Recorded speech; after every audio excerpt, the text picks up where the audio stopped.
This is a broadcast 2-minute church planning lesson, and today I want to talk about how we mourn our failure. Now, church planning is all about taking risks, whether that's you move town, you move your family, maybe you change jobs, perhaps even you convince other people to move town, to move their family, to change jobs. Perhaps you're in a church plant and you go after a new venue or a new discipleship initiative or a mission project, whatever it may be. There's always risks to take. And sometimes the truth is some of these things just don't work for hundreds and hundreds of different reasons. We try something and it doesn't work. And it's important to mourn these failures. We want to mourn in public. We don't want to brood in private.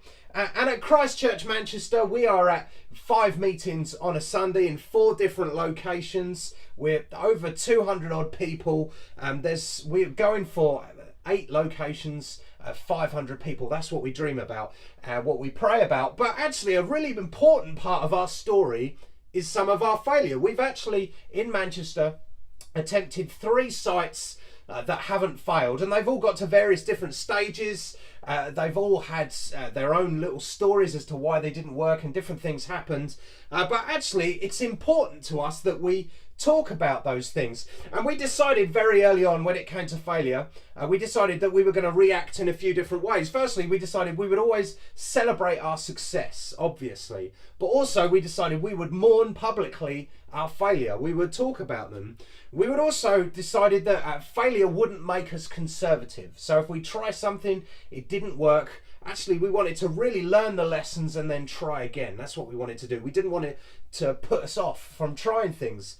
We also decided that we wouldn't spin the failure, kind of to make ourselves feel better or perhaps to make ourselves look better. We actually wanted to dig in, work out why it hadn't worked before we tried again, and then to try again as quick as we could. And we also decided we wouldn't overhype things at the beginning. Actually, we talk about how some things are a slow burn for us, so they might move slowly before they evolve into something a bit bigger or start moving quicker. So we decided we wanted to mourn our failure, and actually we decided to do that because we wanted to build an entrepreneurial faith culture. We wanted to be a community of people who had a go at lots of different things and were excited by success and weren't fazed by failure. So that's church planning 2-minute lesson. Mourn your failure.